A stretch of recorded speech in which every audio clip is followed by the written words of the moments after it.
నమస్తే అన్న. నమస్తే. అన్న మీ పేరన్నా? నా పేరు తాడికొండ వెంకటేశ్వరరావు. ఏ ఊరన్నా? శ్రీకాకుళం. ఏం చేస్తుంటారన్న? లారీ వ్యాపారం, లారీలు. ప్రధానంగా చూసుకుంటే ఇప్పుడు వచ్చేసరికి రైతుల పరిస్థితి ఎలా ఉందంటారు శ్రీకాకుళం? రైతుల పరిస్థితి మన తుఫానికి పరిస్థితి ఏం బాగోలేదు. చాలా నష్టపోయారు రైతులు. ప్రతి ఒక్క రైతుకి నష్టం జరిగింది. అన్ని గవర్నమెంట్ నుంచి పట్టించిన నాదులు లేడు. ఇంతవరకు రైతుకి భరోసా ఇచ్చిన అధికారులు లేరు. మరి రైతులను ఆదుకుంటే బాగుండేది. ఈ సంవత్సరం పూర్తిగా నష్టపోయారు. రైతులకు అండగా ఉంటామని చెప్పి రైతు భరోసా కేంద్రాలు ఏర్పాటు చేసా ఉన్నారు. సంబంధించిన వరకు రైతు భరోసా కేంద్రాలకు ముందస్తుగా తుఫాన్ వస్తుందని చెప్పి ఏమన్నా హెచ్చరికలు ఇవ్వడం జరిగింది? అలాంటి ఏమైనా తెలియపరచలేదు. చాలామంది రైతులు అప్పుడు కోసేశారు వాళ్ళు ఆల్రెడీ. గవర్నమెంట్ అధికారులు మాత్రం ముందు ఇన్ఫర్మేషన్ ఇస్తే కొంతమంది ఆగేవాళ్ళు. రైతులు చాలామంది పోయటం వల్ల చాలా నష్టం జరిగిపోయింది. అదేవిధంగా చూసుకుంటే ఇప్పుడు వచ్చేసరికి పంట అమ్ముకునేందుకు వీలుగా ఉంటుంది రైతు భరోసా కేంద్రంలో. కొన్ని చోట్ల అయితే కొంత పర్సంటేజ్ ఉంటే తప్ప కొన్ని అని చెప్పి అంటున్నారంట. అది ఎంతవరకు వస్తుంది? రైతు భరోసా కేంద్రాలకు రైతులకు న్యాయం జరగట్లా. రైతులు న్యాయం జరగట్లేదు. ధాన్యం నూర్చిన కాడ కళ్ళాలు అట్టకుంటున్నాయి. తేమ శాతం అని చెప్పి ఇయ్యని అభ్యర్థన పెడతాం. రైస్ మిల్లర్కి వెళ్ళిన అక్కడ అన్లోడ్ అవ్వటం రైతులు చాలా ఇబ్బంది పడుతున్నారు. అదేవిధంగా చూసుకుంటే ప్రధానంగా ఇప్పుడు వచ్చేసరికి చంద్రబాబు గారి హయాంలో అయితే రైతులకంటూ ఒక ప్రత్యేకమైన బడ్జెట్ ఉండేది. దాంతో రైతులకు కావాల్సిన పనిముట్లు కొనుక్కునేందుకు వీలుగా ఉండేది. జగన్ గారి హయాం వచ్చినాక అసలు రైతులకంటూ బడ్జెట్ ఉందా అని అంటున్నారు. చాలా తక్కువ బడ్జెట్ ఉంది అంటున్నారు. దాని మీద మీరేమంటారు? లేదు, రైతులకు న్యాయం జరిగింది. న్యాయం ఏం జరగలేదండి. రైతులకి పనిముట్లు సబ్సిడీ ద్వారా పనిముట్లు ఇవ్వడం కానీ ఏమీ లేదు. అసలు అది చంద్రబాబు నాయుడు గారి టైంలోనే బాగుంది రైతులకి.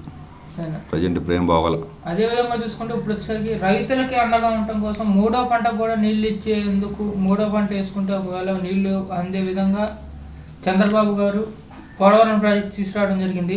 సంబంధించినంత వరకు పోలవరం ప్రాజెక్టు చంద్రబాబు గారి హయాంలో 70% పైగా కంప్లీట్ అయిపోయింది. పోలవరం ప్రాజెక్టు ఉన్న 30% కూడా కంప్లీట్ చేయని పరిస్థితిలో ఉన్నారు జగన్ గారి ప్రభుత్వంలో. ఇదే పోలవరం ప్రాజెక్టు లేట్ అవుతుందని చెప్పి పట్టుసీమ ప్రాజెక్టు కూడా తీసుకొచ్చారు. అప్పుడు పట్టుసీమ ఎందుకు దండగా అన్నారు. ఆ పట్టుసీమ నుంచి కూడా సరైన సమయంలో నీళ్లు అందించిన పరిస్థితి. పట్టుసీమ నుంచి కనుక సరైన నీళ్లు అందిస్తే ఇప్పుడు తుఫాన్ల బారి నుంచి రైతులందరూ గట్టెక్కేవాలని చెప్పి అన్నారు. ఇదే పోలవరం ప్రాజెక్టు కింద వైసీపీకి సంబంధించిన ఇద్దరు ఇరిగేషన్ మంత్రులు పనిచేశారన్న. ఒకరు వచ్చారు అనిల్ కుమార్ యాదవ్ గారు, ఒకరు వచ్చారు కమ్మటి రాంబాబు గారు. అసలు పోలవరం గురించే పట్టించుకోవట్లేదు. దాని మీద మీరేమంటారు? లేదు, నీ గవర్నమెంట్లో ప్రాజెక్టులు పట్టించుకోవడం కానీ ఏం లేదండి. అలా ఆ పట్టిసీమ కానీ చంద్రబాబు నాయుడు కట్టపోతే ఈ రైతులు చాలా వరకు లాస్ పోయేవాళ్ళు. ఆ పట్టిసీమ ప్రాజెక్టు వల్ల రైతులు కొంత ఉపయోగపడుతుంది. ఆ పట్టిసీమలో మోటార్లు కూడా రిపేర్లు చేసే పరిస్థితి లేదు. ఈ గవర్నమెంట్ పట్టించుకున్న పరిస్థితి లేదు. మంత్రులు కానీ జగన్మోహన్ రెడ్డి కానీ రైతుల మీద, రైతులు వాటర్ విషయంలో కానీ ప్రాజెక్టుల విషయంలో కానీ ప్రభుత్వం నుంచి స్పందన లేదు. ప్రధానంగా చూసుకుంటే ఇప్పుడు వచ్చేసరికి 3 రాజధానులు అన్నారు. ఒక రాజధాని కూడా కట్టిన పరిస్థితి ఏర్పడుతుంది. దాని మీద వేరే ఉంటాయి. అలా 3 రాజధానులు అన్నాడు. అలా రాజధానులు ఎక్కడ పూర్తిగా చేస్తున్నాడు అతను 3 రాజధానులు ఏది? ఒక రాజధాని డెవలప్ చేయలేకపోతున్నాడు. ఇక్కడ ఆల్రెడీ కొంత ఖర్చు పెట్టి ఉంది ప్రభుత్వం. చంద్రబాబు నాయుడు గారు డెవలప్ చేసి ఉంటారు. మరి దాని కాదు ఇంకోసారికి వెళ్తున్నాడు. ఇప్పుడు ప్రజెంట్ ఆర్థిక పరిస్థితి మనం చాలా లోటులో ఉన్నాం. అలా లక్షల కోట్ల అప్పుల్లో ఉన్నాం మనం. అతను అలా ఒక రాజధాని డెవలప్ చేయలేడు. 3 రాజధానులు 3 ప్రాంతాలు ఎట్లా డెవలప్ చేయగలుగుతాడు అసలు అతను? అదేవిధంగా చూసుకుంటే ఇప్పుడు వచ్చేసరికి మన రాష్ట్రంలో నిత్యావసర వస్తు ధరలు కూడా బాగా పెరిగిపోయినాయి.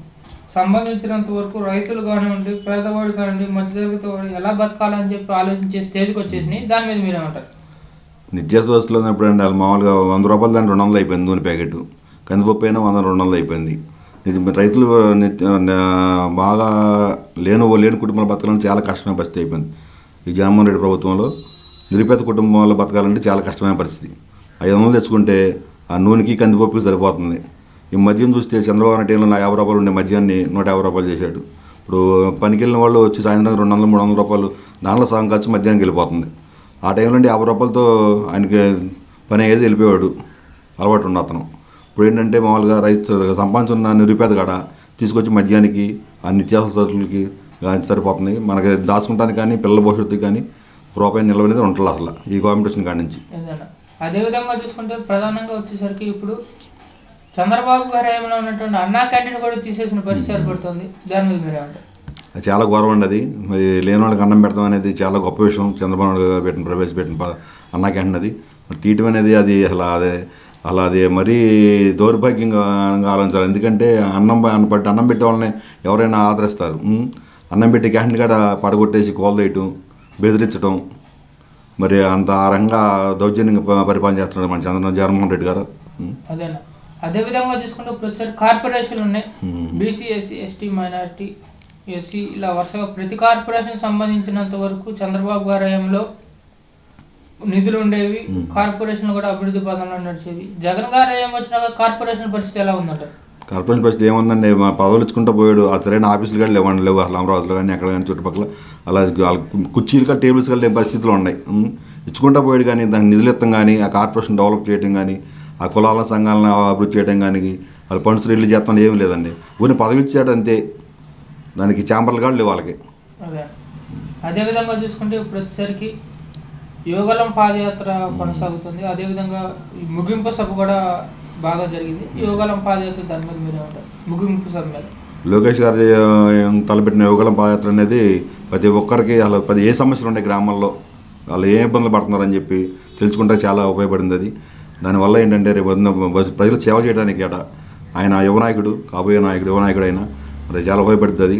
ప్రతి గ్రామంలో ఏ సమస్యలు ఉన్నాయి, ఏంటి, ఎవరే ఇబ్బందులు పడుతున్నారు తెలుసుకుని ముందుకు సాగి చాలా గొప్ప పాదయాత్ర అది చేసిన, చాలా ఉత్తమమైన పాదయాత్ర అది. అదే అదేవిధంగా చూసుకుంటే ఇప్పుడు వచ్చేసరికి చంద్రబాబు గారి హయాంలో అత్యాధునిక నాగరికతతో G+3 నిర్మించడం జరిగింది. ఆ G+3 టౌన్లో అది కూడా అందరికీ ఉన్న పరిస్థితి. ఇప్పుడు వచ్చేసరికి ప్రతి ఒక్కరికి జగన్ గారి హయాం వచ్చినాక ఇళ్ల పట్టాలు ఇస్తా ఉన్నారు. ఇళ్ల పట్టాలు అందరికీ ఇవ్వడం జరిగిందా, ఎలా ఉంది పరిస్థితి? ఇళ్ల పట్టాల పరిస్థితి కూడా అది ఏం ఉపయోగం పట్టాలండి. అవి ఏదో రిజిస్ట్రేషన్ అన్నారు, మామూలుగా ఇప్పుడు సచివాలయం ఇస్తా అన్నారు, అది బ్యాంకులో పెట్టి డబ్బులు తెచ్చుకొచ్చా అంటున్నారు కానీ అది దేనికి ఉపయోగపడే పట్టాయం కాదు. అది బ్యాంకులకు వెళ్తే దాని మీద రూపాయి ఇచ్చే పరిస్థితి లేదు అసలు. దానికి లింక్ డాక్యుమెంట్ ఉందా, అంతకుముందు ఎవరి పేరు ఉంది అనేది బ్యాంకు రూల్స్ అడుగుతున్నాడు అతను. ఆ పట్టాల వల్ల ఎటువంటి ఉపయోగం లేదు లబ్ధిదారులకి. ఇల్లు కూడా అసంపూర్తిగా ఉన్నాయి అసలు. ఇల్లు ఎక్కడ ఏ జంటలో ఏ ఇల్లు పూర్తి అవ్వాలి. మాకు వచ్చి శ్రీకాకుళం గ్రామంలో వచ్చి 3 కిలోమీటర్ల అవతలు ఇచ్చాడు ఇళ్ళ పట్టాలు. అక్కడ ఏ ఒక్క లబ్ధిదారు అతను దాన్ని కట్టుకుంటే ముందు రావట్లా. ఒక్కో లబ్ధిదారు 20,000 తీసుకున్నారు డిపార్ట్మెంట్, తీసుకుని కూడా దానికి పూర్తి చేయకుండా నిరుపయోగంగా ఉన్నది అది. అదేవిధంగా చూసుకుంటే ఇప్పుడు వచ్చేసరికి అవనిగడ్డ నియోజకవర్గంలో ప్రధానంగా ఇసుక మాఫియా, మట్టి మాఫియా బాగా సాగుతుంది అంటారా, అది ఎంతవరకు వాస్తవం? ప్రస్తుతం అదేనండి, ఇసుక మాఫియా, మట్టి మాఫియా. మా ఏరియా మొత్తం ఇసుక మాఫియా, మట్టి మాఫియా ఎమ్మెల్యే గారి ప్రోత్సాహంతో పూర్తి నడుతుందండి.